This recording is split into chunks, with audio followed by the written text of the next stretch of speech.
Samson's weakness. Now Samson went to Gaza and saw a prostitute there, and had relations with her.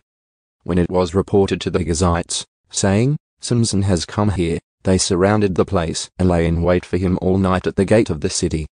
And they kept silent all night, saying, let's wait until the morning light, then we will kill him.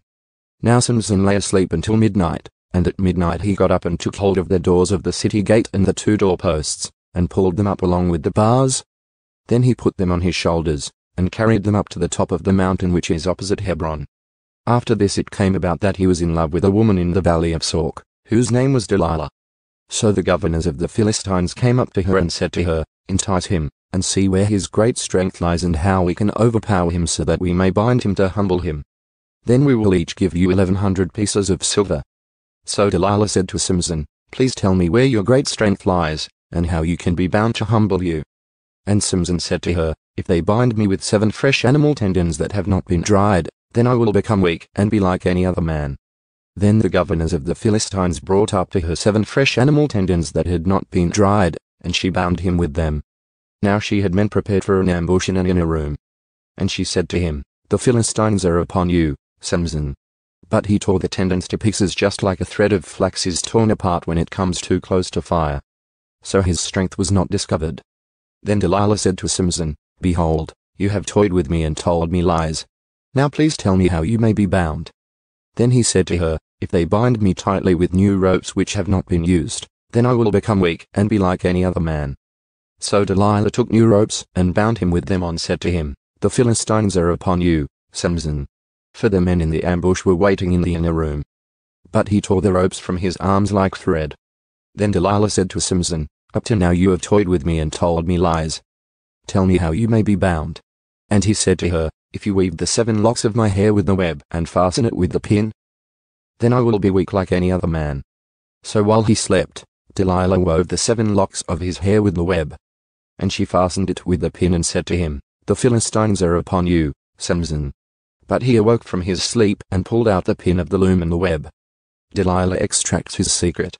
Then she said to him, how can you say, I love you, when your heart is not with me? You have toyed with me these 3 times and have not told me where your great strength is. And it came about, when she pressed him daily with her words and urged him, that his soul was annoyed to death. So he told her all that was in his heart and said to her, a razor has never come on my head, for I have been a Nazirite to God from my mother's womb. If I am shaved, then my strength will leave me and I will become weak and be like any other man. When Delilah saw that he had told her all that was in his heart, she sent word and called the governors of the Philistines, saying, come up once more, for he has told me all that is in his heart. Then the governors of the Philistines came up to her and brought up the money in their hands.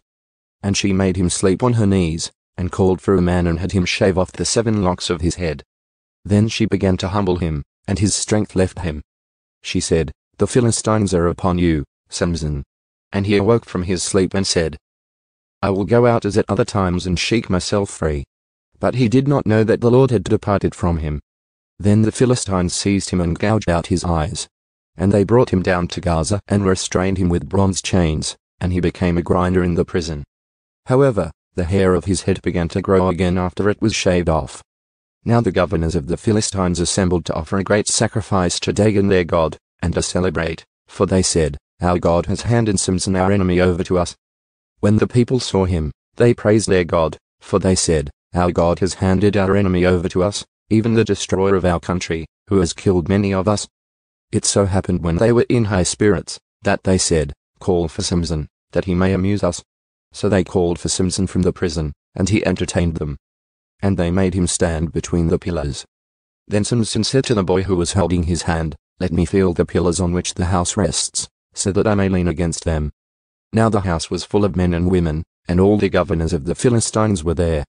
And about 3,000 men and women were on the roof looking on while Samson was entertaining them. Samson is avenged.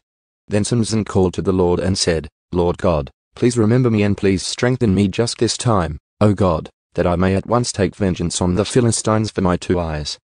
Then Samson grasped the 2 middle pillars on which the house rested, and braced himself against them, the one with his right hand and the other with his left. And Samson said, let me die with the Philistines. And he pushed outwards powerfully, so that the house fell on the governors and all the people who were in it. and the dead whom he killed at his death were more than those whom he killed during his lifetime. Then his brothers and all his father's household came down and took him, and brought him up and buried him between Zorah and Eshel in the tomb of his father Manoah. So he had judged Israel for 20 years.